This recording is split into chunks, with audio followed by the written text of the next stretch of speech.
All right, lean in for this one, because this story is the kind you don't casually scroll past. This is a sit-down, lights low, phone on silent kind of listen. And before we go any further, if you follow royal drama, intelligence whispers, or the kind of scandals that only surface years later when everyone's exhausted from pretending they don't exist, you might want to hit like or subscribe now so you don't lose this thread. This one unfolds slowly, and it doesn't let go easily. For a family that built its entire survival strategy around silence, 8 words defined everything. Never complain, never explain. That wasn't branding, that was armor, and for decades, it worked. Until January 16th, 2026. Early that morning, behind closed doors at Clarence House, something cracked. Not leaked by tabloids, not teased by anonymous aides, confirmed, calmly, coldly, by the one royal who never speaks unless she absolutely has to, Princess Anne. No theatrics, no press conference, just a briefing, a table, a red folder, and a sentence that landed like a dropped plate in a quiet room. The dossier exists, and we tried to warn him. That's it. That's all she said.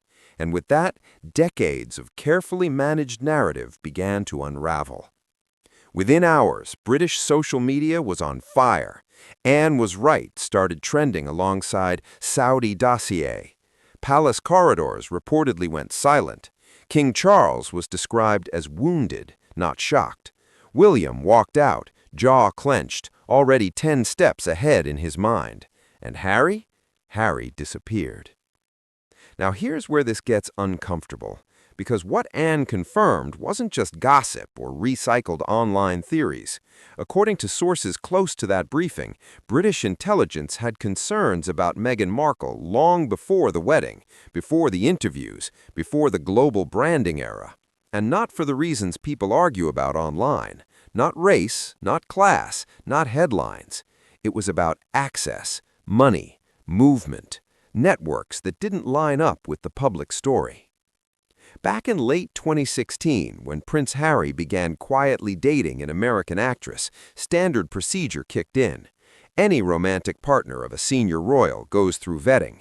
Usually it's boring, old boyfriends, parking tickets, maybe a messy tax return, nothing dramatic. But this time, analysts hit something they couldn't explain away. On paper, Meghan was a working actress, mid-level role on a cable drama, modest income, interviews talking about auditions, grind, renting places, hustling, very relatable, very digestible. Behind the scenes, intelligence files painted a different picture. Between roughly 2008 and 2015, she appeared repeatedly in places that don't come cheap and don't invite strangers.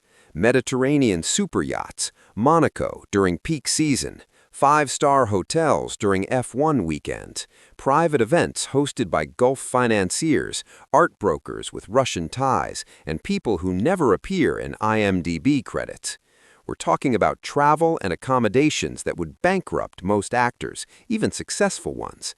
Yet no invoices, no credit trails, no production company footing the bill. One analyst reportedly summed it up bluntly: the lifestyle doesn't match the income. Someone else was paying. This is where a specific intelligence term enters the picture: strategic social placement, SSP. Now that sounds dramatic, but it's not a movie trope. It's a classification. It doesn't mean spy. It doesn't mean criminal mastermind. It means someone who is being moved through elite spaces deliberately, sponsored, facilitated, introduced where they wouldn't naturally land on their own. According to people who've reviewed the file, Meghan was flagged under this category. Not accused, flagged. And that distinction matters. Princess Anne received those findings in early 2017, and if you know Anne, you know she doesn't panic and she doesn't embellish. She asked one question, reportedly straight to Harry's face: who paid for her life? Not exactly a fairy tale moment. Harry, deeply in love and already defensive, didn't want to hear it. He reportedly refused to read beyond the opening pages, tore off the summary, said something close to, "What Meghan wants, Meghan gets." If you're a royal watcher, you already know how this part ends. The palace chose peace. Charles didn't push. William quietly tightened internal processes. Anne kept her copy of the file and went back to saying nothing. Fast forward 9 years. That same file slides across a table at Clarence's house. And then there were the earrings. If you remember the Fiji state dinner in 2018, you remember the photos. Meghan in blue, Harry beside her, cameras flashing, and those diamonds. Chopard, cascading, stunning. The palace said they were borrowed. According to annexes tied to the dossier, they weren't. Intelligence files reportedly link those earrings to a gift originating in Gulf royal circles, traced through diplomatic channels years earlier. Not purchased, not loaned, gifted, quietly. The kind of thing that doesn't come with receipts, only understanding. And here's the part that made seasoned palace staff uneasy. Those earrings had been catalogued before. Similar pieces had appeared aboard the same yacht Meghan was photographed boarding years earlier. Same design, same provenance. When she wore them publicly, especially during a period of intense international scrutiny around Saudi leadership, alarm bells went off. Aides allegedly begged her not to wear them. She did anyway. One insider summed it up in a way that stuck. That wasn't fashion, that was a signal. Now pause here for a second. If this were just about jewelry, the story wouldn't survive 5 minutes. This is about what those earrings represented to intelligence professionals. Unresolved ties, a past not fully closed, allegiances that didn't disappear just because a ring appeared. Harry, of course, defended her, accused the palace of paranoia, of bias, of inventing shadows. And from his perspective, maybe that made sense. He believed he was protecting someone vulnerable. He believed he was breaking a cycle. What he didn't realize, if these accounts are accurate, is that he wasn't breaking anything. He was stepping into a structure already built. And then there's Marcus Anderson. If you've followed this story closely over the years, you've seen the name. Soho House, elite social circles, always nearby, never front and center.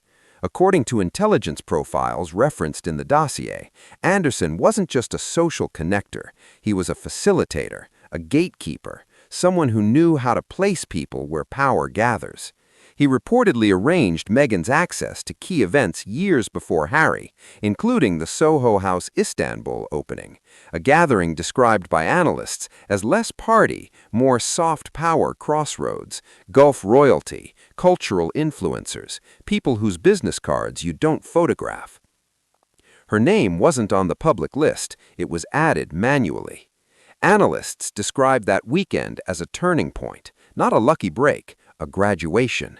So when Anne said in private, she didn't walk into your life by accident, this is what she meant.